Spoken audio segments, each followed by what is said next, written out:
मित्रों, chapter number 1 सूचकांक index number के अंदर बहुत बार लास्पेयर, पाशे और फिशर के जो सवाल पूछे जाते हैं उसमें कुल खर्च दिया होता है। तो ये कुल खर्च वाले सवाल किस प्रकार करेंगे वो इस लेक्चर के अंदर देखेंगे।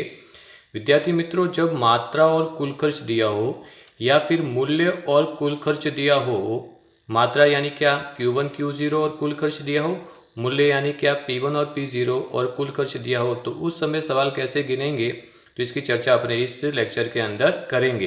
विद्यार्थी मित्रों, कुल खर्च कैसे प्राप्त होता है? तो कुल खर्च का सूत्र होता है वस्तु का प्रति इकाई मूल्य गुणे वस्तु के उपयोग की मात्रा। मूल्य को मात्रा से गुणा करते हैं तो आपके पास में क्या मिलता है? कुल खर्च मिलता है। तो यदि आपके पास कुल खर्च दिया है तो यहाँ यदि आपको मूल्य प्राप्त करना हो तो मूल्य क्या है? वस्तु का मूल्य का सूत्र क्या हो जाएगा? वस्तु का कुल खर्च बटे वस्तु की मात्रा। और यदि मात्रा ज्ञात करनी हो तो आपको क्या दिया होगा? कुल खर्च और मूल्य दिया होगा। तो उस समय वस्तु के उपयोग की मात्रा का सूत्र क्या होगा? वस्तु का कुल खर्च बटे वस्तु का मूल्य। यानी जो दिया है उसको अपने क्या करेंगे? कुल खर्च को उससे भाग करेंगे। यदि मूल्य ज्ञात करना हो तो कुल खर्च भाग्या मात्रा, और ये मात्रा दी हो तो कुल खर्च भाग्या क्या हो जाएगा? मूल्य। यदि ये समझ में आता है तो ठीक है, ये नहीं समझ में आता हो तो उसकी सिंपल ट्रिक क्या है? तो यदि सवाल के अंदर आपके पास P1 और P0 दिया हो, क्या दिया हो? P1 और P0 दिया हो, तो उस समय Q1 का सूत्र होगा कुल खर्च भाग्या P1 और Q0 का सूत्र होगा कुल खर्च भाग्या P0। कब? जब P1 और P0 दिया हो तब। और यदि Q1 और Q0 आपके पास में हो और P1 P0 न हो, क्या दिया हो? Q1 Q0 और कुल खर्च दिया हो, तो उस समय P1 का सूत्र है कुल खर्च भाग्या Q1 और P0 का सूत्र है कुल खर्च भाग्या Q0। ओके, तो इस मीन्स क्या कि यहाँ P1 P0 दिया है तो Q1 Q0 कैसे ज्ञात करेंगे? कुल खर्च को P1 और P0 से भाग करके। यहाँ Q1 Q0 दिया है तो कुल खर्च कैसे प्राप्त, P1 P0 कैसे प्राप्त होंगे? कुल खर्च को Q1 और Q0 से भाग करके। इसका एक सवाल देखते हैं तो और ज़्यादा समझ में आएगा। तो विद्यार्थी मित्रों देखिए, इस सवाल के अंदर आपको वस्तु दी हुई है, 2 वर्ष दिए हैं और उपभोग, और यहाँ क्या शब्द दिया है? कुल खर्च। तो यदि सवाल के अंदर कुल खर्च या कुल व्यय दिया हो तो उस समय इस तरह से अपने सवाल को करेंगे। तो सबसे पहले तो अपने जो बड़ा वर्ष है उसको क्या दे देंगे? 1। 2015 बड़ा वर्ष है तो उसको 1 दे दिया। छोटा वर्ष कौन सा है? 2014, तो उसको क्या दिया? 0 दिया। राइट है। यहाँ क्या दिया है आपको? उपभोग दिया है। उपभोग को अपने क्या कहते हैं? क्यू कहते हैं। क्या कहते हैं? क्यू। कुल खर्च को कुछ भी मानने का नहीं, उपभोग को अपने क्या कहेंगे? क्यू कहेंगे। तो यहाँ 1 है तो ये क्या आ गया? 1। यहाँ 0 है तो ये क्या आ गया? 0। इसका मतलब क्या कि सवाल के अंदर आपको Q0 और Q1 दिया है, P0 और P1 दिया हुआ नहीं है। तो जब Q1 और Q0 दिया हो, क्या दिया हो? Q1 और Q0, तो उस समय P1 कैसे प्राप्त होगा? कुल खर्च भाग्या Q1। और P0 कैसे प्राप्त होगा? कुल खर्च भाग्या Q0। तो यहाँ आपके पास Q0 है तो आपको क्या प्राप्त करना पड़ेगा? P0। तो P0 का सूत्र क्या हो जाएगा? P0 बराबर कुल खर्च भाग्या Q0 हो जाएगा। तो कुल खर्च आपको कितना दिया है? 2500। Q0 कितना दिया है? 50। तो 2500 डिवाइडेड बाई कितना करेंगे? 50। राइट है। यहाँ कुल खर्च कितना दिया है? 600। Q0 कितना दिया है? 120। तो 600 भाग्या कितना करेंगे? 120। यहाँ कितना दिया है? 330। ये कितना दिया है? 30। तो 330 भाग्या कितना करेंगे? 30। सूत्र कौन सा यूज कर रहे हैं अपने? कुल खर्च भाग्या Q0 वाला। यहाँ कितना दिया है? 360। Q0 कितना दिया है? 20। तो 360 भाग्या कितना करेंगे? 20। यहाँ 40 और Q0 कितना दिया है? 5। तो यहाँ 5 से भाग करेंगे। तो 2500 भाग्या 50 किया तो यहाँ कितना आया? 50। यहाँ कितना आया आपका? 5। 330 भाग्या 30 किया तो यहाँ आया कितना? 11। 360 भाग्या 20 किया तो ये आया 18। और 40 भाग्या 5 किया तो ये क्या मिला? 8। तो ये Q0 और P0 आपको मिल गया। अब यहाँ पे आपको क्या दिया है? Q1। तो क्या ज्ञात करना है आपको? P1। तो P1 का सूत्र क्या हो जाएगा?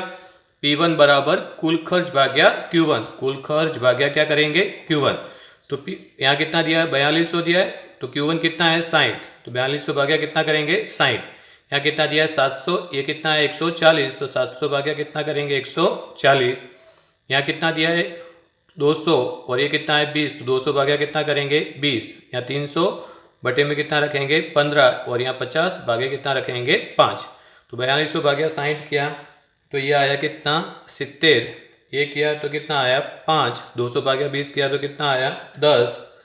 300 भाग्या किया तो 15 तो 20। और 50 भाग्या 5 किया तो ये आया 10। तो इस प्रकार आपको Q1 दिया था तो P1 प्राप्त हो चुका है, राइट है। तो क्या ध्यान रखना है कि Q0 और Q1 दिया है, तो Q1 और Q0 दिया है तो P1 कुल खर्च भाग्या Q1 और P0 का सूत्र हो जाएगा कुल खर्च भाग्या Q0। ये प्राप्त करके जैसे आप सवाल करते थे लास्पेयर, पाशे और फिशर के, ऐसे ही करेंगे। तो यहाँ ऑलरेडी अपने कोष्टक तैयार किया जाए। तो Q0 तो आपको दिया हुआ ही है, तो देखिए Q0 कितना दिया था आपको, 50, 120, 30, 20 और 5। P0 अपन ने प्राप्त किया भाग करके। P0 का सूत्र क्या लगाया, कुल खर्च भाग्या Q0। तो यहाँ सूत्र लिख देना है P0 बराबर कुल खर्च भाग्या Q0। जो आंसर आया वो रख देना है। तो यहाँ कितना आया था 50, तो यहाँ रख देते हैं अपने 50। यहाँ कितना आया था 5, तो यहाँ रख देते हैं 5। ये कितना आया था 11, ये कितना आया था 18 और ये कितना था 8। ओके, P0 मिल गया। अब देखो Q1 तो आपको दिया हुआ ही है, तो Q1 जो दिया है वही रख दिया, 60, 140, 20, 15 और 5। अब क्या बात करना है आपको, P1 का सूत्र क्या है, कुल खर्च भाग्या Q1। तो कुल खर्च भाग्या P1 किया अपन ने, तो कितना मिला 70। यहाँ कितना मिला था 5, यहाँ कितना मिला था 10, यहाँ कितना मिला था 20 और यहाँ कितना मिला था 10। ओके, ये प्राप्त हो चुका है। अब आपके पास देखो Q0, P0, Q1 और P1 चारों चार रकम आ गई। तो अपने लास्पेयर, पार्शियल, फिशर के लिए जो कॉलम तैयार करते हैं, कैसे कॉलम तैयार करते हैं, पहले लिखते हैं अपने क्या, PQ, PQ, PQ, PQ 4 बार लिखेंगे। लास्पेयर के लिए क्या याद रखने के लिए कहा था मैंने आपको, 1000। पासे के लिए क्या याद रखना है, 1101। कॉलम तैयार हो गए। तो पहला कॉलम कौन सा तैयार हुआ, P1 Q0, यानी P1 कितना है आपके पास 70, Q0 कितना है 50। तो इन दोनों का क्या करेंगे, गुणा करेंगे। तो 70 गुणे 50 किया तो ये कितना आया 3500 आया। फिर 120 गुणे कितना करेंगे 5, तो ये कितना आया 600। फिर 30 गुणे कितना करेंगे 10, तो ये कितना आया 300। फिर 20 गुणे 20 करेंगे तो ये कितना आया 400। और 5 गुणे 10 करेंगे तो ये कितना हो गया 50। ओके, P1 Q0 मिल गया आपको। अब क्या करना है, P0 Q0 का गुणाकार करना है। तो P0 Q0 दोनों रकम है अपने पास में।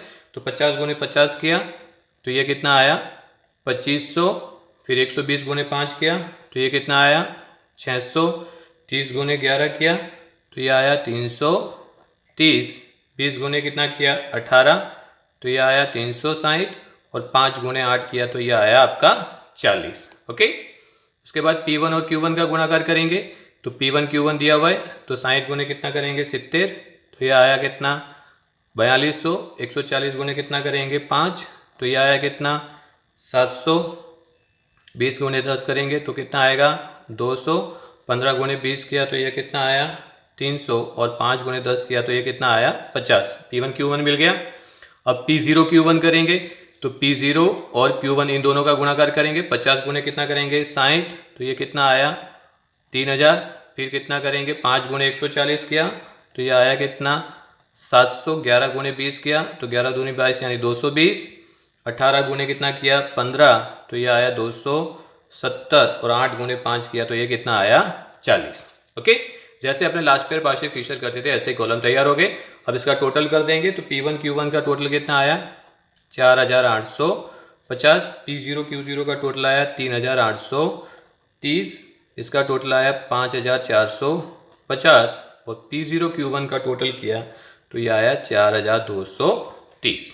ओके, अब सूत्र लगाएंगे। सबसे पहले लास्ट पेयर का सूत्र क्या याद रखना है, 1000 सिग्मा P1 Q0 बटे सिग्मा P0 Q0 गुणे 100। अब P1 Q0 अपने पास में कितना है 4850, तो यहाँ रखेंगे 4850।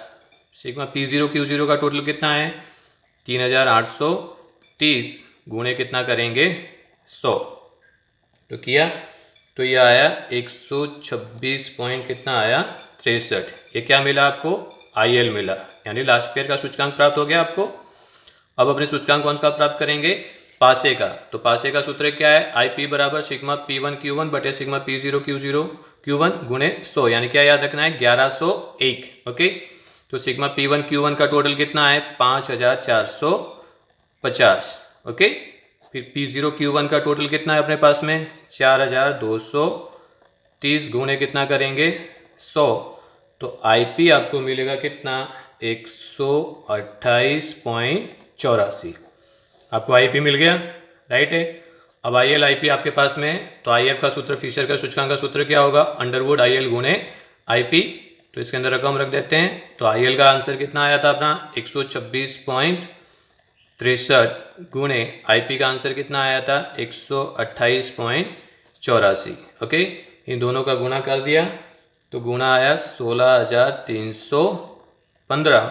अब इसका करनी देख लेंगे अपने, अंडरवुड देखा तो ये आया 127.73। तो इस प्रकार आपको आई एल, आई पी और आई एफ प्राप्त हो जाएगा।